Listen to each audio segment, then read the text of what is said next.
So this is rental car number 52, and today I'm driving the 2017 Ford Expedition Limited. So this is a very big SUV. It retails for about $56,000, and it comes with a pretty nice 3.5-liter V6 engine. I was actually pleasantly surprised at how well this car accelerates.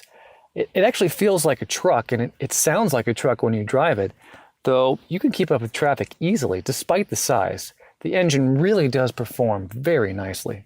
But unfortunately, that performance comes at a cost. Your gas, well, it's kind of expensive. You get 15 miles per gallon in the city and 21 on the highway. I typically do the same trip over and over again in these cars. I drive about 146 miles round trip, and I noticed I had to put in a lot more gas than usual. But thankfully, you get Ford's new capless fueling technology. I guess that's just a fancy way of saying there's no twist-off cap when you fuel up. You just open the fuel door and you can stick the gas pump straight in. It's a convenience that I really kind of like. Jumping inside, this feels very much like a typical Ford interior to me. It's big, but everything is designed really nicely. All the buttons are, well, they're kind of in the right spot in my opinion, and you get a really nice size digital display. Let me turn it on so you can get an idea what I'm talking about. First, let's look at the key. Standard key fob with keyless entry.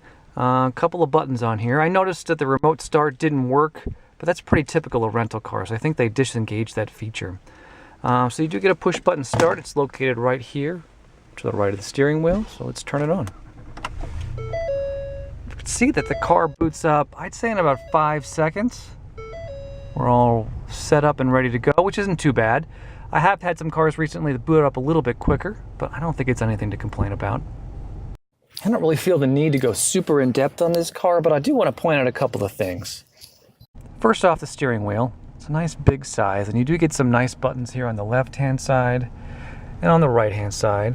Typically, I interact mostly with the cruise control buttons that are here on the left and the volume button right here. It kind of has like this rocker feature, so it rocks back and forth, which I found to be really nice. The buttons also have some raised sort of indentations on them, which I found made it really easy to find the right button that I was searching for while I was driving. Above the steering wheel, you get a nice gauge cluster with a super big gauge in the center, and then digital screens on the left and on the right.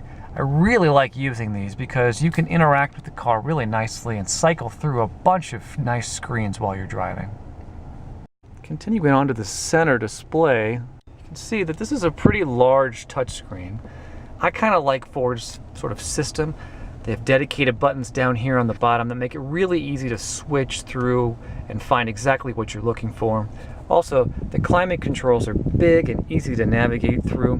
I guess my only complaint, and I've mentioned this so many times, that sometimes you do have to actually go into the touchscreen to control some of the climate control features, and I really wish that they would just do away with that completely. I want a button down here for everything.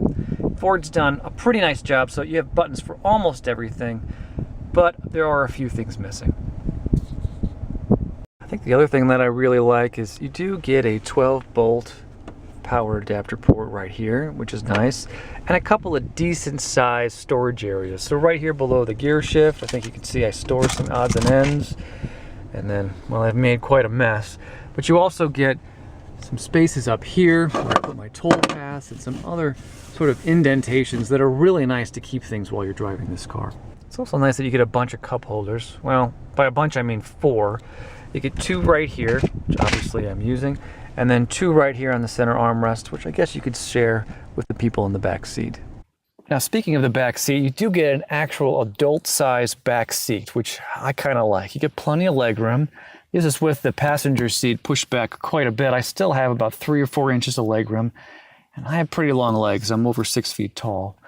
And back here, you also do get some controls for your passengers to adjust the climate controls and even the volume.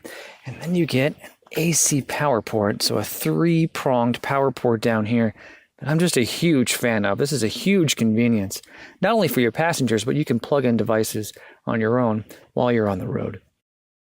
Now, there is a 3rd row seat with some electronic controls all the way in the back to adjust it. An adult can sit back here, don't get me wrong, but it's pretty tight. You're not going to have a lot of leg room. I think the people that get stuck in the very far back are going to be pretty uncomfortable. But with a big car like this, you can actually fit, let's see, 3 adults in the third row, 3 adults in the center row, and then 2 adults all the way up in the front.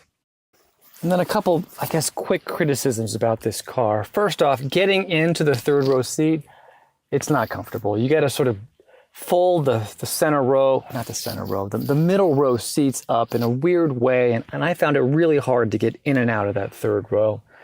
Secondly, you do get some nice size side mirrors. They don't have blind side detection, but I really do like that Ford has included a cutout kind of in that upper corner that gives you a different view of things while you're driving. And I found this to be really helpful. I didn't even need to check my blind spot very often because you can see almost all of the traffic in those side mirrors. I want to conclude by saying I really enjoy driving this car, but one thing is abundantly clear, and that's that the cabin noise is horrendous. When I was first going on the highway, I actually thought I needed to pull over because I had left one of the doors open. But that's not it. It's just that you get that much wind sort of blowing through things, and it's really not good. Now, I was able to listen to my podcast, and it wasn't a big deal. It's not like I had to crank the volume up to all the way to the top, but it's really noticeable and kind of annoying. All right, so that's my take on the 2017 Ford Expedition Limited. Really like this car. So after 2 days, I'm driving this about 146 miles. I think I'm going to give this one 4 stars. This is a great SUV. It could just use some tweaks to really make it perfect, but I would highly recommend that you rent this car. I don't think you'll be disappointed. Okay, that's it. Thank you so much for watching all the way to the end, and I hope you join me next time when I rent my 53rd rental car. I'll see you then.